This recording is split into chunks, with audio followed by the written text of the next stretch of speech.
একটা strategy video হতে তাদের মধ্যে 50+ জন জেনপাস ইউজি 2025 ক্র্যাক করে নিয়েছে। 10 দিনের ডেইলি টার্গেটটা কমপ্লিট জেনপাস ক্র্যাক করানো সেটা আমার দায়িত্ব। 7 জুন 55+ মার্কস এই চ্যালেঞ্জটা স্টার্ট করছি ও আমি ডেইলি টার্গেটটা দেবো। এই 2 মাসে আমি তোমাদের পুরো সিলেবাসটা 3 বার কমপ্লিট করে দেবো। নার্সিং সিট একটা পেতে কেউ আটকাতে পারবেন। আর 24 মার্চ থেকে already form fill up start. Hello everyone, আমি তিতি and welcome back to my channel. Currently I am pursuing BSc Nursing from a government nursing college. চলে এসেছি লাস্ট এই 2 মাস তোমরা কিভাবে পড়াশোনা করলে তোমরা জেনপাস ইউজি 2026 তোমরা ক্র্যাক করতে পারবে সেই স্ট্র্যাটেজি ভিডিও নিয়ে। একটা স্ট্র্যাটেজি ভিডিও হতে চলেছে। প্রথমে আমি বলে নিই তোমাদের এক্সাম হতে চলেছে 7 জুন, আই থিঙ্ক তোমরা সবাই জানো। আর 24 মার্চ থেকে already form fill up start হয়ে গেছে। আই থিঙ্ক 15 এপ্রিল পর্যন্ত ডেট আছে। তো আজকে 26 মার্চ, মানে মার্চের প্রায় শেষ। তোমরা এই ভিডিওটা দেখতে দেখতে আই থিঙ্ক আরো 2 দিন পরে দেখবে, মানে 27-28 হয়ে যাবে, মানে মার্চটা আমি ছেড়েই দিলাম। তো আমাদের হাতে আছে এপ্রিল পুরোটা আর মে পুরোটা, আর ওইদিকে জুনের 7 তারিখে তোমাদের এক্সাম। ওকে, দেন জুনের ওই 7টা দিন আমি বাদ দিয়ে দিলাম, ধরলামই না। তাহলে আমাদের কাছে অল ওভার এখন আছে 60 ডেজ। আমি আজকে যে স্ট্র্যাটেজি প্ল্যানটা তোমাদের দিতে চলেছি, তোমরা যদি এই স্ট্র্যাটেজি মেনে চলো বা এই স্ট্র্যাটেজি মেনে পড়াশোনা করো, তাহলে আমি এতটুকু কনফার্ম করতে পারি যে তোমাদের গভর্নমেন্ট নার্সিং সিট একটা পেতে কেউ আটকাতে পারবে না। আই থিঙ্ক তুমি নিজেও আটকাতে পারো। এবার আসি জেনপাস এক্সামের প্যাটার্ন নিয়ে। জেনপাস 2026 টোটাল সাবজেক্ট 5টা: ফিজিক্স, কেমিস্ট্রি, বায়োলজি, ইংলিশ এবং হেলথ অ্যাপটিটিউড। তো এই হেলথ অ্যাপটিটিউড সাবজেক্টটা নতুন, আমি জানি। এর আগের বছর পর্যন্ত রিজনিং ছিল, আর সেই জায়গায় এখন এই বছরে হেলথ অ্যাপটিটিউড একটা নতুন সাবজেক্ট অ্যাড করা হয়েছে। তো এই সাবজেক্টের ব্যাপারে আমরা এই ভিডিওতে কোনো ডিসকাশন করব না, এটার জন্য আলাদা ভিডিও আসছে। এখানে আমরা মেইনলি আমি ওভারঅল একটা এই এক্সামের জেনপাসের এক্সামের একটা ওভারঅল বলে দিচ্ছি। ফিক্সে টোটাল কোয়েশ্চেন থাকে 20টার মধ্যে ক্যাটাগরি এ থাকে, ক্যাটাগরি বি থাকে। ক্যাটাগরি এতে 15 কোয়েশ্চেন থাকে, আর ক্যাটাগরি বিতে 5টা কোয়েশ্চেন থাকে। এবার কেমিস্ট্রিতেও সেম, বায়োলজিতেও সেম। এবার ইংলিশে থাকে টোটাল 20টা কোয়েশ্চেন, এখানে কোনো ক্যাটাগরি এ ক্যাটাগরি বি থাকে না। এবং হেলথ অ্যাপটিটিউড এখানেও থাকবে 20টা কোয়েশ্চেন, কোনো ক্যাটাগরি এ কোনো ক্যাটাগরি বি থাকবে না। টোটাল নং অফ কোয়েশ্চেন হলো 100, বাট মার্কস হচ্ছিল 115, কারণ ক্যাটাগরি বি এর যে কোয়েশ্চেনগুলো আছে, মানে 15টা কোয়েশ্চেনে 2 মার্কস করে আছে, তো টোটাল হচ্ছে 115 মার্কস। তো এই ছিল জেনপাসের এক্সামের প্যাটার্ন। এবার আসি মেইন জিনিসে, যেটা হলো যেটা আমি বললাম যে আমাদের হাতে 2 মাস আছে। তো এই 2 মাস আমরা কিভাবে পড়লে আমরা একটা ভালো মার্কস পেয়ে জেনপাস ক্র্যাক করে নিতে পারবো বা একটা গভর্নমেন্ট নার্সিং সিট পেয়ে যেতে পারবো, সেটাই আমি তোমাদের বলবো। আমি এই 2 মাসকে, মানে 60 ডেজকে আমি 3টে ভাগে ভাগ করেছি, মানে 3টে পার্টে ভাগ করেছি। ফার্স্ট পার্ট, যেটা 1 মাসের হতে চলেছে, মানে 30 ডেজ, সেখানে আমরা সিলেবাস কমপ্লিট করব।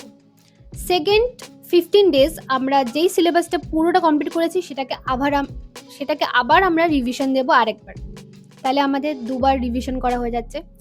এবং যেই লাস্ট 15 দিন থাকছে, সেই 15 দিনে আমরা কোয়েশ্চেন প্র্যাকটিসের মাধ্যমে বা মক টেস্টের মাধ্যমে পুরো সিলেবাসটা আরেকবার কমপ্লিট করব।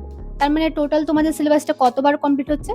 3 বার। এই 2 মাসে আমি তোমাদের পুরো সিলেবাসটা 3 বার কমপ্লিট করে দেবো, with proper practice, revision and mock test. Syllabus complete করা নিয়ে আর কোনো কিছু টেনশন করতে হবে না। শুধু তোমাদের আমার কথা মতো বা আমি যেই টার্গেটগুলো দেবো সেই অনুযায়ী তোমাদের প্রতিদিনের পড়া প্রতিদিন করে যেতে হবে।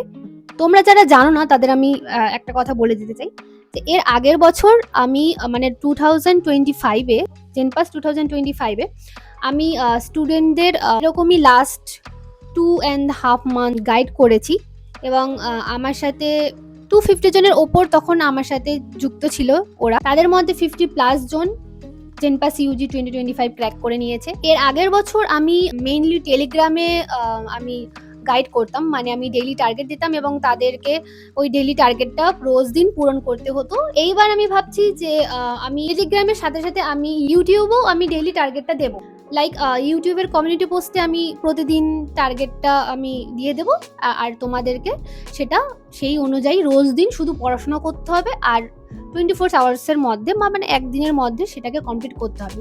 রোজ দিনের ডেইলি টার্গেটটা কমপ্লিট করাটা কিন্তু তোমাদের দায়িত্ব, আর সিলেবাস কমপ্লিট করানো বা মক টেস্ট বা জেনপাস ক্র্যাক করানো সেটা আমার দায়িত্ব। সেটা নিয়ে তোমাদের আর কোনো কিছু ভাবতে হবে না। তোমরা জাস্ট প্রমিস করো নিজেকে আর আমাকে যে তোমরা আমি যে ডেইলি টার্গেটগুলো দেবো সেই অনুযায়ী রোজ দিন পড়াশোনা করবে, রোজ দিন পুরো টার্গেটটাকে কমপ্লিট করবে, ব্যাকলগ করবে না।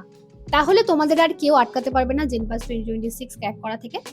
এইবারও আমরা টার্গেট রাখবো 65 প্লাস মার্কস তোলার। সেটা কিভাবে আমরা তুলবো সেটা আমি পরের ভিডিওতে বলবো। তো আমি এই চ্যালেঞ্জটা স্টার্ট করছি তোমাদের সাথে। তো এই চ্যালেঞ্জে তোমরা কে কে নিচ্ছ আমাকে কমেন্টে জানাও। আমাকে ইনস্টাতেও তোমরা পার্সোনালি টেক্সট করতে পারো। আমি আমার ইনস্টার লিঙ্ক বা টেলিগ্রামের লিঙ্ক নিচে ডেসক্রিপশনে দিয়ে রাখবো, তোমরা চাইলে সেখানে আমাকে জানাতে পারো।